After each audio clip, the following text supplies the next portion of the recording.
ಓಂ ಪರಬ್ರಹ್ಮ ಪರಂಜ್ಯೋತಿ ಪರಂ ವಿಷ್ಣು ಪರಂ ಶಕ್ತಿ ಪರಮೇಶ್ವರ ಶ್ರೀ ಶ್ರೀ ಶ್ರೀ ಹಿಮಗಿರಿವಾಸ ಈಶ್ವರಾಯ ನಮಃ. ಈಶ್ವರಾಯ ನಮಃ. ಈಶ್ವರಾಯ ನಮಃ. ಓಂ ಪರಬ್ರಹ್ಮ ಪರಂಜ್ಯೋತಿ ಪರಂ ವಿಷ್ಣು ಪರಂ ಶಕ್ತಿ ಪರಮೇಶ್ವರ ಶ್ರೀ ಶ್ರೀ ಶ್ರೀ ಹಿಮಗಿರಿವಾಸ ಈಶ್ವರಾಯ ನಮಃ. ಈಶ್ವರಾಯ ನಮಃ. ಈಶ್ವರಾಯ ನಮಃ. ಓಂ ಪರಬ್ರಹ್ಮ ಪರಂಜ್ಯೋತಿ ಪರಂ ವಿಷ್ಣು ಪರಂ ಶಕ್ತಿ ಪರಮೇಶ್ವರ ಶ್ರೀ ಶ್ರೀ ಶ್ರೀ ಹಿಮಗಿರಿವಾಸ ಈಶ್ವರಾಯ ನಮಃ. ಈಶ್ವರಾಯ ನಮಃ. ಈಶ್ವರಾಯ ನಮಃ. ಶುಕ್ಲಾಂಬರಧರಂ ವಿಷ್ಣುಂ ಶಶಿವರ್ಣಂ ಚತುರ್ಭುಜಂ ಪ್ರಸನ್ನವದನಂ ಧ್ಯಾಯೇತ್ ಸರ್ವವಿಘ್ನೋಪಶಾಂತಯೇ. ವಕ್ರತುಂಡ ಮಹಾಕಾಯ ಸೂರ್ಯಕೋಟಿಸಮಪ್ರಭಾ ನಿರ್ವಿಘ್ನಂ ಕುರು ಮೇ ದೇವ ಸರ್ವಕಾರ್ಯೇಷು ಸರ್ವದಾ. ಶೋಕವಿನಾಶಕಾರಣಂ ನಮಾಮಿ ವಿಘ್ನೇಶ್ವರ ಪಾದಪಂಕಜಂ. ಶೋಕವಿನಾಶಕಾರಣಂ ನಮಾಮಿ ವಿಘ್ನೇಶ್ವರ ಪಾದಪಂಕಜಂ.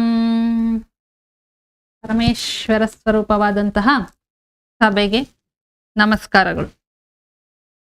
ಕೃಷ್ಣಾರ್ಜುನರ ಸಂಭಾಷಣೆಯನ್ನು ಹಾಗೆ ಮುಂದುವರಿಸೋದಾದರೆ, ಕೃಷ್ಣ ಅರ್ಜುನನಿಗೆ ಹೇಳ್ತಾನೆ, ನೀನು ನನ್ನ ಹೃದಯವನ್ನ ಅಂದರೆ ನೀನು ನಿನ್ನ ಹೃದಯವನ್ನ ನೋವಿಗೆ ಗುರಿ ಮಾಡ್ತಾ ಇದ್ದೀಯೆ.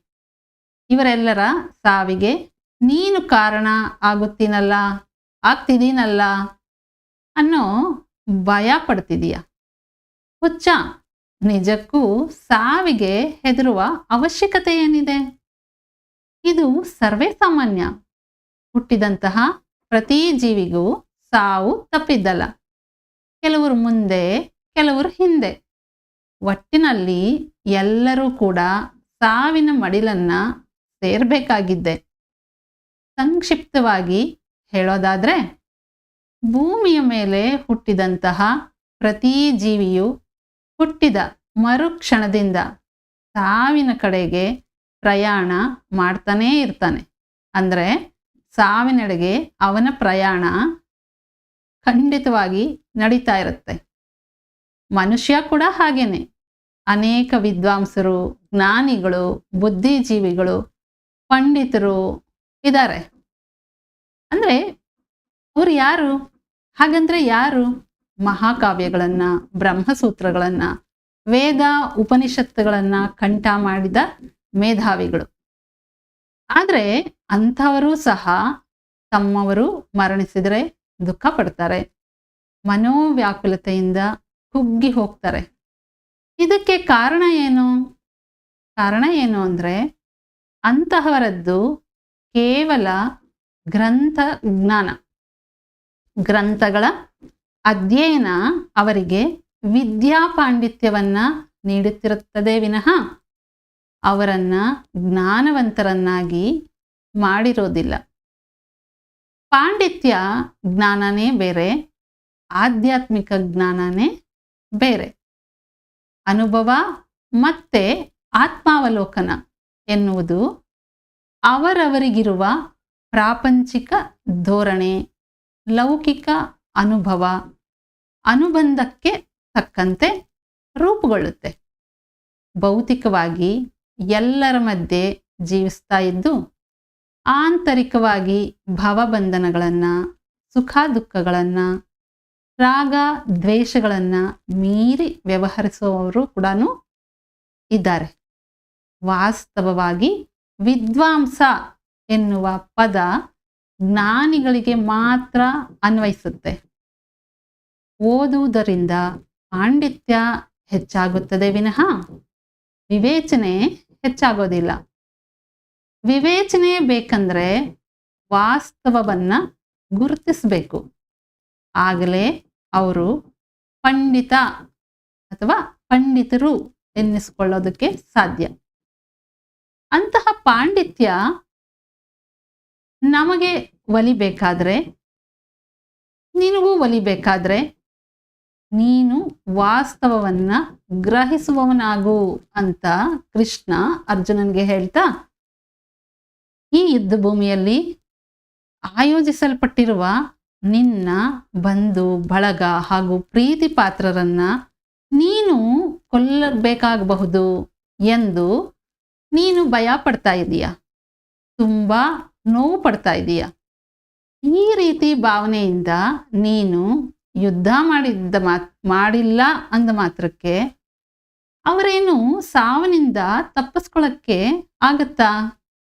ಸಾಧ್ಯನೇ ಇಲ್ಲ. ನಿಜಕ್ಕೂ ಸಾವಿಂದ್ರೆ ಏನು? ಈ ದೇಹಕ್ಕೆ ಬದಲಾವಣೆ ಅಷ್ಟೇ. ಮನುಷ್ಯ ಹಳೇ ವಸ್ತ್ರವನ್ನ ಕಳಿಸಿ ಹೊಸ ವಸ್ತ್ರವನ್ನ ತೊಟ್ಟಂಗೆ. ಆತ್ಮ ಒಂದು ಶರೀರನ ಬಿಟ್ಟು ಮತ್ತೊಂದು ಶರೀರನ ಪಡೆದುಕೊಳ್ಳುತ್ತೆ. ಹೀಗೆ ಒಂದು ಶರೀರದಿಂದ ಇನ್ನೊಂದು ಶರೀರಕ್ಕೆ ಆತ್ಮ ಬದಲಾವಣೆ ಹೊಂದುವಾಗ ಮಾನವನ ದೇಹಕ್ಕೆ ಸಂಭವಿಸುವ ಪ್ರಜ್ಞಾಹೀನ ಸ್ಥಿತಿ ಏನಿದೆ ಅದನ್ನೇ ನಾವು ಸಾವು ಅಂತ ಕರಿತೀವಿ. ಆತ್ಮ ಶಾಶ್ವತ, ದೇಹ ಅಶಾಶ್ವತ. ಆದ್ರಿಂದ ದೇಹದ ಶಿಥಿಲತೆಯ ಕುರಿತಾಗಿ ಚಿಂತಿಸಬೇಡ ಅಂತ ಅರ್ಜುನನಿಗೆ ಶ್ರೀಕೃಷ್ಣ ಸ್ಪಷ್ಟವಾಗಿ ಹೇಳಿದ್ರು ಕೂಡ ಅರ್ಜುನನಿಗೆ ಮನೋಸಂಘರ್ಷ ಕಡಿಮೆ ಆಗಲೇ ಇಲ್ಲ. ಅವನು ಯುದ್ಧ ಮಾಡಕ್ಕೆ ಇನ್ನೂ ಸಿದ್ಧವಾಗಲಿಲ್ಲ. ಆಯುಧಗಳನ್ನ ಹಿಡಿಯೋದಕ್ಕೆ ಹಿಂದೆ ಮುಂದೆ ನೋಡ್ತಾ ಆಚಾರ್ಯರನ್ನ ಆತ್ಮೀಯರನ್ನ ಹೇಗೆ ವಧಿಸೋದು ಅನ್ನುವಂತಹ ಮನಸ್ಥಿತಿ ಅರ್ಜುನನನ್ನ ಕರ್ತವ್ಯದಿಂದ ವಿಮುಖನನ್ನಾಗಿ ಮಾಡಿಸುತ್ತೆ. ಅರ್ಜುನನ ಅಂತರಂಗದಲ್ಲಿನ ಆಂದೋಲನವನ್ನ ತಿಳ್ಕೊಂಡಂತಹ ಶ್ರೀಕೃಷ್ಣ ಪರಮಾತ್ಮ ಅವನಿಗೆ ಇನ್ನಷ್ಟು ವಿಷಯಗಳನ್ನ ಬೋಧಿಸ್ತಾ ಹೋಗ್ತಾನೆ. ಅದು ಏನಂದ್ರೆ, ಪಾರ್ಥ, ನೀನು ಬಾಂಧವ್ಯಕ್ಕೆ ಅಂಟುಕೊಂಡಿರೋದ್ರಿಂದ ಬಾಂಧವರನ್ನ ಹೇಗೆ ಕೊಲ್ಲಲಿ ಅಂತ ಹಿಂದೇಟ್ ಹಾಕ್ತಾ ಇದೀಯ. ಆದರೆ ಸ್ವಲ್ಪ ಆಲೋಚನೆ ಮಾಡು. ನೀನು ಯುದ್ಧ ಮಾಡದೆ ಇವರನ್ನ ಬಿಟ್ಟ ಮಾತ್ರಕ್ಕೆ ಇವರೇನಾದ್ರೂ ಶಾಶ್ವತವಾಗಿ ಇದೇ ಶರೀರದಲ್ಲಿ ಇರಕ್ಕಾಗತ್ತಾ? ಇರಕ್ಕಾಗಲ್ಲ. ಈಗಲ್ಲದಿದ್ರು ಇನ್ನೊಂದು ದಿನ ಇವರು ಮರಣಿಸಲೇಬೇಕು. ಅಂದ್ರೆ ಈ ದೇಹನ ತ್ಯಾಗ ಮಾಡಲೇಬೇಕು. ಮರಣದಿಂದ ತಪ್ಪಿಸ್ಕೊಳ್ಳಕ್ಕೆ ಸಾಧ್ಯ ಇಲ್ಲ. ಇವರೆಲ್ಲ ಹಿಂದೇನೂ ಇದ್ರು, ಈಗಲೂ ಇದ್ದಾರೆ, ಭವಿಷ್ಯತ್ತಲ್ಲಿ ಅಂದ್ರೆ ಮುಂದೆ ಕೂಡ ಇರ್ತಾರೆ. ಆತ್ಮರೂಪದಲ್ಲಿ ನಮ್ಮ ಅಸ್ತಿತ್ವ ಯಾವಾಗಲೂ ಶಾಶ್ವತನೇ, ಇಲ್ಲ ಅನ್ನೋದೇ ಇಲ್ಲ. ಈ ರೀತಿಯಾಗಿ ಕೃಷ್ಣನು ತನ್ನ ಸಂಭಾಷಣೆಯಲ್ಲಿ ಬಳಸಿರುವಂತಹ ಆತ್ಮ ಎನ್ನುವುದು ಜೀವ ಮರಣಿಸಿದ ನಂತರವೂ, ಅಂದರೆ ಮನುಷ್ಯ ಮರಣಿಸಿದ ನಂತರವೂ ಹಾಗೇ ಉಳಿಯುತ್ತೆ ಎನ್ನುವಂಥ ವಿಚಾರವನ್ನ ಶ್ರೀಕೃಷ್ಣ ಸ್ಪಷ್ಟಪಡಿಸಿದ್ದಾನೆ. ಅರ್ಜುನ ಮನುಷ್ಯರ ಜೀವನವನ್ನ ಶಾಶ್ವತ ಎಂದುಕೊಂಡಿದ್ದಾನೆ. ಆದರೆ ಈ ಶಾಶ್ವತಕ್ಕೆ ಮರಣ ಅನ್ನೋದು ಉಪದ್ರವ ಎಂದು ಭಯ ಪಡ್ತಿದ್ದಾನೆ. ಮರಣ ಎನ್ನುವುದು ಕಣ್ಣಿಗೆ ಕಾಣಿಸುವ ಶರೀರಕ್ಕೆ ಮಾತ್ರ, ಅಂದರೆ ಭೌತಿಕ ಶರೀರಕ್ಕೆ ಮಾತ್ರ. ಶರೀರ ಧರಿಸಿದ ಪ್ರತಿ ಜೀವಿಗೂ ಸಾವು ಅನಿವಾರ್ಯ. ಹಾಗೆ ಖಂಡಿತ ಒಂದು ಸಣ್ಣ ಮಗುವಿನ ತಪ್ಪು ತಪ್ಪು ಹೆಜ್ಜೆಗಳು ಸ್ವಲ್ಪ ಕಾಲದವರೆಗೆ ಮಾತ್ರ ಆನಂದಿಸುತ್ತೆ. ಅದೇ ಮಗು ಬೆಳವಣಿಗೆಗೆ ತಕ್ಕಂತೆ ಸ್ಥಿರವಾದ ಹೆಜ್ಜೆಗಳನ್ನ ಹಾಕದೆ ಹೋದರೆ ಅದರಿಂದ ಅಷ್ಟೇ ದುಃಖ ಆಗುತ್ತೆ. ಅಂದ್ರೆ ಮಗು ಅಂಬೆಗಾಲಿನ ಸ್ಥಿತಿಯಿಂದ ಭದ್ರವಾದ ಸಹಜ ನಡಿಗೆಗೆ ಬದಲಾಗೋದನ್ನ ಸಂತೋಷದಿಂದ ಸ್ವಾಭಾವಿಕವಾಗಿ ಸಹಜವಾಗಿ ಎಷ್ಟೋ ಆನಂದದಿಂದ ಸ್ವೀಕರಿಸ್ತಾರೋ ಅದೇ ರೀತಿ ಮರಣ ಅನ್ನೋದನ್ನು ಕೂಡ ಮನುಷ್ಯರು ಸ್ವಾಭಾವಿಕ ಅಂತ ಸ್ವೀಕಾರ ಮಾಡಬೇಕು. ಜೀವನ ಎಂದರೆ ಮನುಷ್ಯನಿಗೆ ಹೆಜ್ಜೆ ಹೆಜ್ಜೆಗೂ ಸಂಭವಿಸುವಂತಹ ಬದಲಾವಣೆಗಳ ಸಂಗ್ರಹ ಎಂದು ಮನುಷ್ಯರು ಸಂತೋಷವಾಗಿ ಒಪ್ಕೋಬೇಕು. ಆ ಸಂಕಲ್ಪನೇ ಸ್ಫೂರ್ತಿಗೆ ಕಾರಣ. ಶ್ರೀಕೃಷ್ಣ ಎಷ್ಟೇ ವಿವರವಾಗಿ ಅರ್ಜುನನಿಗೆ ತಿಳಿ ಹೇಳಿದ್ರೂ ಕೂಡ ಅರ್ಜುನನ ಮನಸ್ಸಿಗೆ ಕವಿದಿದ್ದಂತಹ ಕಾರ್ಮೋಡ ಸಂಪೂರ್ಣವಾಗಿ ತಿಳಿಯಾಗಲಿಲ್ಲ.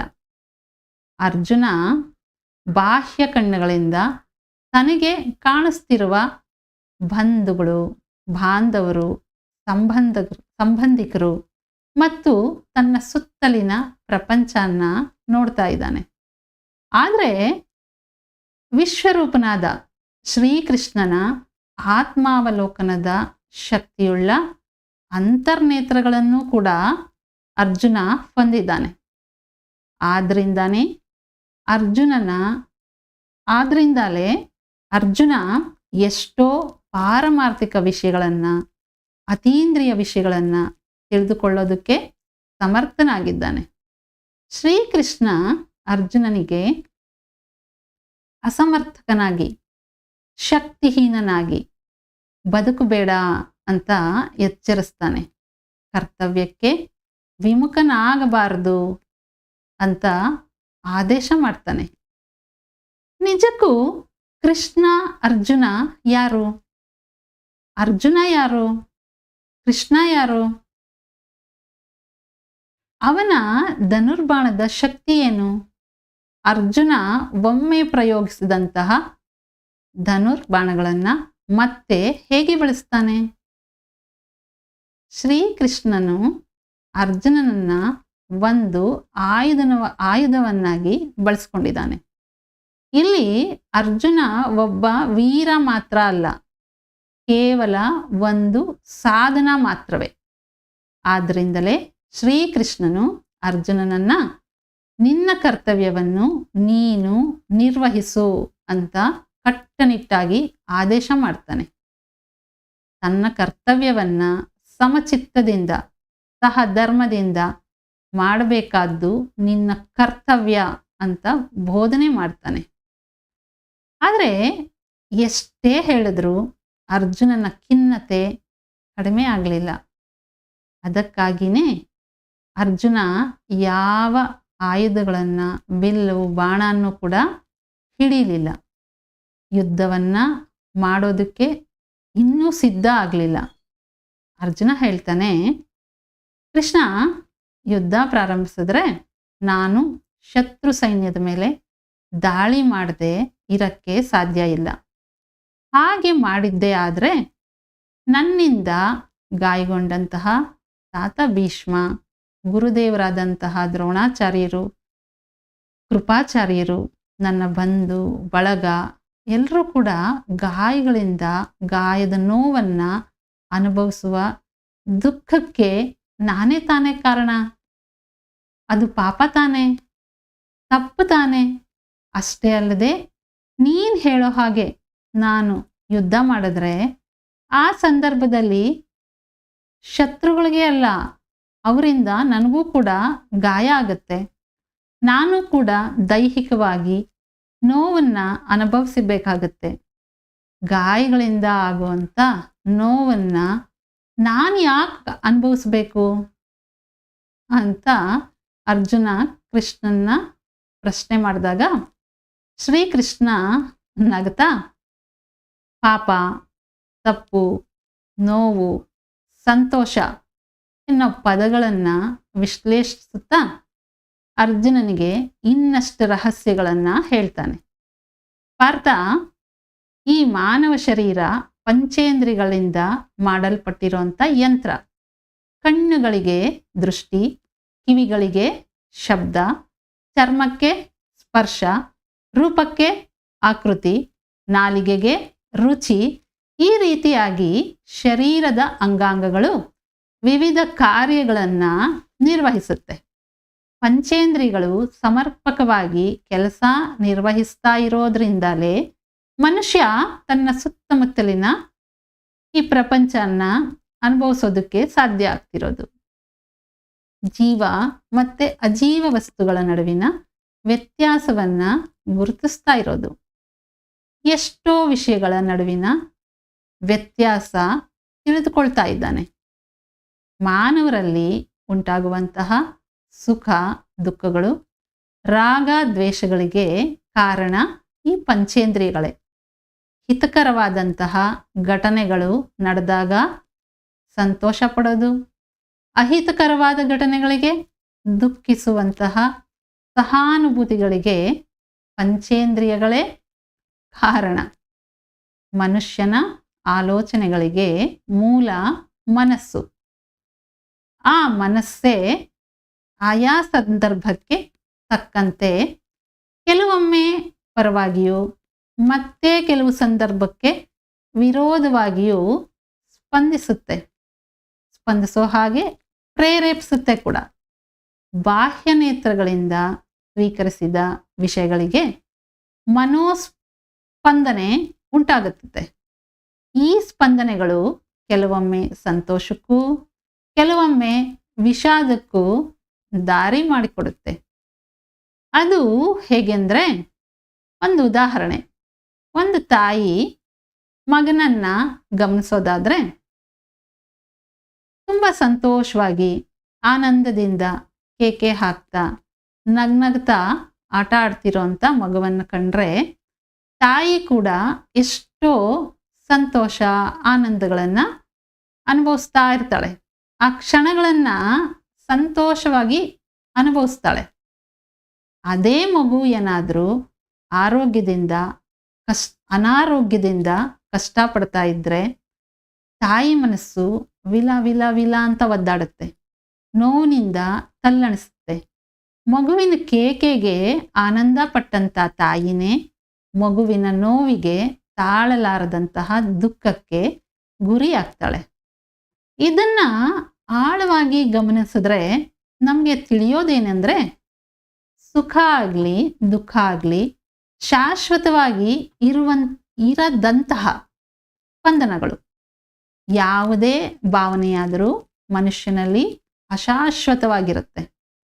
ಯಾವುದೇ ವಿಷಯವಾದರೂ ಶಾಶ್ವತವಾದಂತಹ ಸುಖನಾಗಲಿ ಅಥವಾ ಶಾಶ್ವತವಾದಂತಹ ದುಃಖನಾಗಲಿ ಕೊಡೋದಕ್ಕೆ ಸಾಧ್ಯನೇ ಇಲ್ಲ.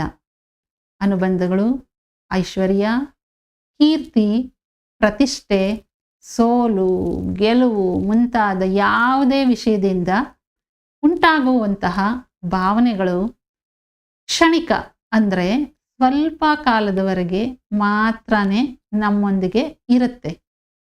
ಈ ವಿಷಯಕ್ಕೆ ಸಂಬಂಧಿಸಿದಂತೆ ಆಚಾರ್ಯರು ಇದನ್ನ ಅರ್ಥಶಾಸ್ತ್ರದ ಒಂದು ಪಾಠ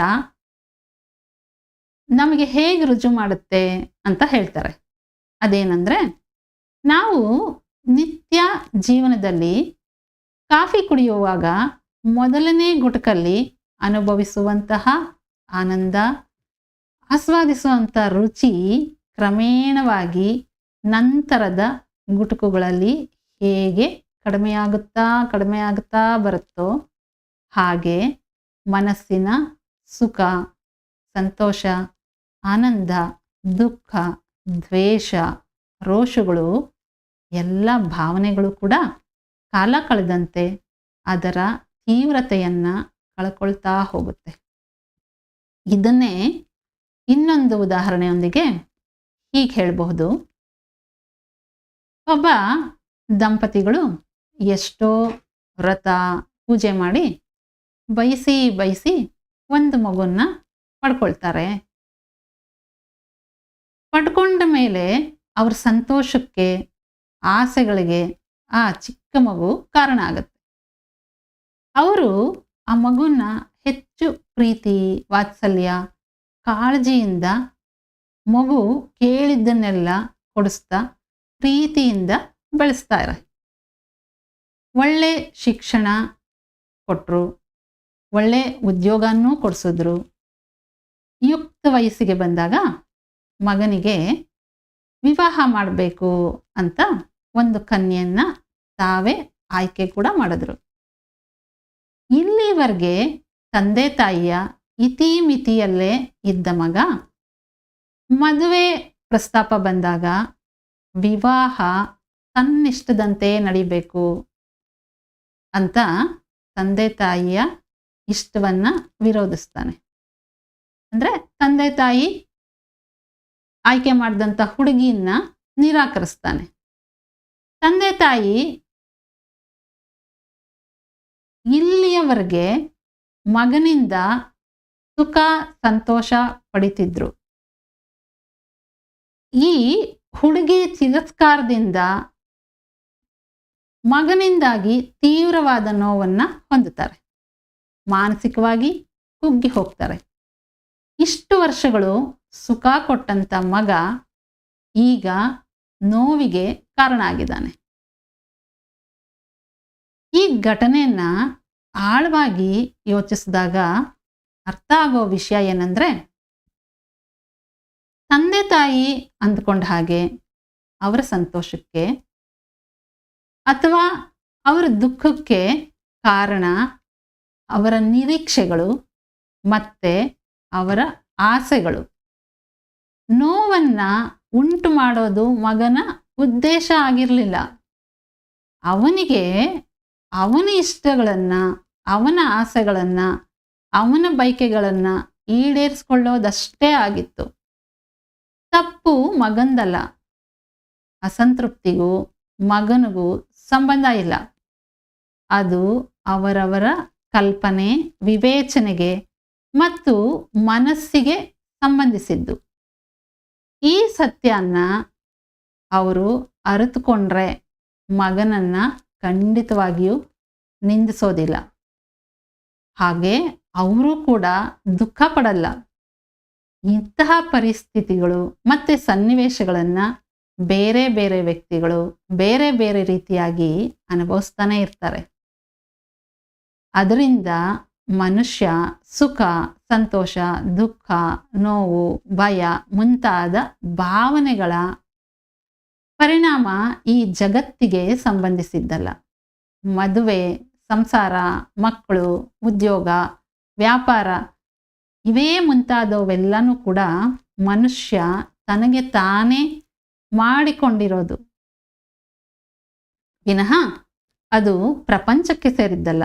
ಆದ್ರಿಂದ ಇವುಗಳಿಗೆ ಸಂಬಂಧಿಸಿದ ನೋವು, ನಲಿವಿಗೂ ಕೂಡ ಅವರವರೇ ಅವರವರ ಮನಸ್ಥಿತಿಯನ್ನ ಅವಲಂಬಿಸಿ ರೂಪುಗೊಂಡಿದ್ದೇ ವಿನಃ ಹೊರಗಿನ ಪ್ರಪಂಚದ ಪ್ರಭಾವದಿಂದ ಅಲ್ಲ. ಒಂದೇ ಪರಿಸ್ಥಿತಿಗೆ ಬೇರೆ ಬೇರೆ ವ್ಯಕ್ತಿ ಬೇರೆ ಬೇರೆ ರೀತಿಯಾಗಿ ಪ್ರತಿಕ್ರಿಯಿಸ್ತಾನೆ. ಈ ವಿಭಿನ್ನ ಪ್ರತಿಕ್ರಿಯೆಗೆ ಕಾರಣ ಅವರವರ ಮನಸ್ಥಿತಿ. ಅಂತಹ ಭಾವನೆಗಳು ಆಗಿಂದಾಗೆ ಬಂದು ಹೋಗೋದೇ ವಿನಃ ಶಾಶ್ವತವಾಗಿ ನಿಲ್ಲೋದಲ್ಲ. ಏಕೆಂದರೆ ಮನುಷ್ಯ ಯಾವಾಗಲೂ ಕೂಡ ಹೊಸ ಹೊಸ ನಿರೀಕ್ಷೆಯಲ್ಲೇ ಇರ್ತಾನೆ. ಆ ಎಲ್ಲ ಆಸೆಗಳನ್ನು ಈಡೇರಿಸ್ಕೊಳ್ಳೋದೇ ಜೀವನದ ಮುಖ್ಯ ಉದ್ದೇಶ, ಅದೇ ನನ್ನ ಗುರಿ ಅಂತ ನಂಬಿದಾನೆ. ಆಸೆಗಳ ರೂಪ ಸ್ಥಿರವಾಗಿರಲ್ಲ, ಹಾಗೂ ಅದಕ್ಕೆ ಒಂದು ಪರಿಮಿತಿ ಕೂಡ ಇಲ್ಲ. ಅದು ಕಾಲ ಕಾಲಕ್ಕೆ ತಕ್ಕಂತೆ ಬದಲಾಗ್ತಾ ಇರುತ್ತೆ, ಹಾಗೆ ಹೆಚ್ಚಾಗ್ತಾನೂ ಇರುತ್ತೆ. ತನಗೆ ಏನು ದೊರೆತಿದೆ ಅದರಲ್ಲಿ ಸಂತೃಪ್ತಿಯಿಂದ ಇರೋದು ಮನುಷ್ಯರಿಗೆ ಗೊತ್ತೇ ಇಲ್ಲ. ಏನೋ ಬೇಕು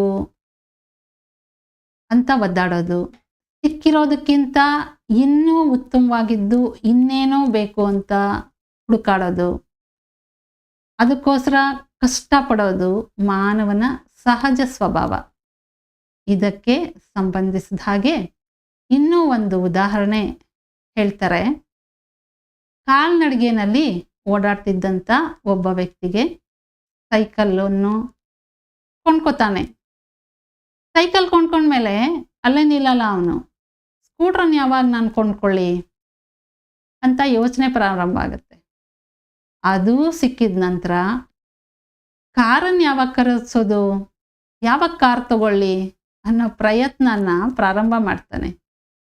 ಅದೂ ಆದ ನಂತರ ತನ್ನ ಸಂಪತ್ತನ್ನು ಲೆಕ್ಕ ಹಾಕ್ತಾ ಮತ್ತೊಬ್ಬ ಶ್ರೀಮಂತನ ಸಂಪತ್ತಿನೊಂದಿಗೆ ಹೋಲಿಸ್ಕೊಂಡು ಆ ವ್ಯತ್ಯಾಸಗಳ ಬಗ್ಗೆ ಯೋಚನೆ ಮಾಡ್ತಾ, ನಾನು ಅವನಂತೆ ಹೆಚ್ಚು ಶ್ರೀಮಂತ ಆಗ್ಬೇಕಲ್ಲ,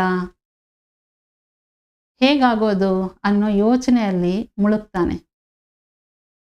ತನಗೆ ಏನಿದೆ ಅದರ ಬಗ್ಗೆ ಅವನಿಗೆ ಲಕ್ಷ್ಯ ಇಲ್ಲ, ತೃಪ್ತಿ ಇಲ್ಲ. ತನಗೆ ದೊರೆತಿದ್ದರ ಬಗ್ಗೆ ಸಮಾಧಾನನೂ ಇಲ್ಲ. ಇನ್ನೂ ಸಾಲದು, ಇನ್ನೂ ಹೆಚ್ಚು ಹೆಚ್ಚು ಗಳಿಸಬೇಕು ಅನ್ನುವಂತಹ ತೀರದ ಬಯಕೆಗಳು ಹಂತ ಹಂತವಾಗಿ ಆಸೆಗಳ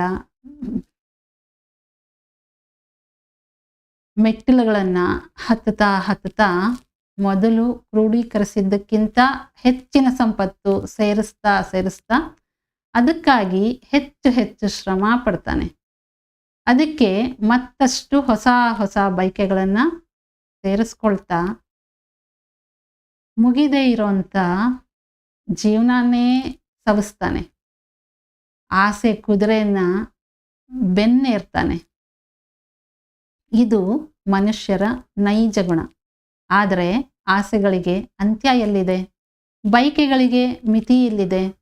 ಒಂದು ಬಯಕೆ ತೀರೋದೇ ತಡ, ಹಾಗೆ ಮತ್ತೊಂದು ಬಯಕೆ ತಲೆ ಎತ್ತುತ್ತೆ. ಒಂದು ಬಯಕೆ ಈಡೇರೋದಕ್ಕೂ ಮೊದಲೇ ಇನ್ನೊಂದು ಬಯಕೆ ಹುಟ್ಕೊಳ್ಳುತ್ತೆ. ಅದಕ್ಕೆ ಆಚಾರ್ಯರು ಇನ್ನೂ ಒಂದು ಉದಾಹರಣೆಯನ್ನ ಹೇಳ್ತಾರೆ. ಜನಸೇವೆ ಮಾಡಬೇಕು ಅಂತ ಸಮಾಜದ ಮಧ್ಯಕ್ಕೆ ಹೊರಟಂತ ಒಬ್ಬ ವ್ಯಕ್ತಿ ಜನ ತನ್ನನ್ನು ಗುರುತಿಸಿ ಮನ್ನಣೆ ಕೊಡಲಿ ಅಂತ ಬಯಸ್ತಾನೆ. ಹಾಗೆ ಅವನಿಗೆ ಮನ್ನಣೆ, ಒಂದು ಗುರುತಿಗೆ ಹೆಚ್ಚಾಗ್ತಾ ಹೋದಂಗೆ ತಾನು ಜನನಾಯಕನಾಗಬೇಕು ಅಂತ ಇಷ್ಟಪಡ್ತಾನೆ. ಆಯಿತು, ಜನನಾಯಕನಾದ ಮೇಲೆ ಪದವಿಗೆ ಪ್ರಯತ್ನಿಸ್ತಾನೆ. ಪದವಿನಲ್ಲಿ ಅದು ಆದಮೇಲೆ ಒಂದು ಪದವಿ ಸಿಕ್ಕಿದ್ಮೇಲೆ MLA ಆಗಬೇಕು ಅಂತ ಇಷ್ಟಪಡ್ತಾನೆ. ಅದೂ ಆದಮೇಲೆ ಮಂತ್ರಿ ಆಗೋ ಆಸೆ, ಮಂತ್ರಿನೂ ಆದಮೇಲೆ ಮುಖ್ಯಮಂತ್ರಿ ಆಗೋ ಆಸೆ, ಅದೂ ತೀರದ ಮೇಲೆ ಪ್ರಧಾನಿ ಆಗಬೇಕು ಅನ್ನೋ ಬಯಕೆ. ಇದು ಮನುಷ್ಯನ ನೈಜ ಗುಣ.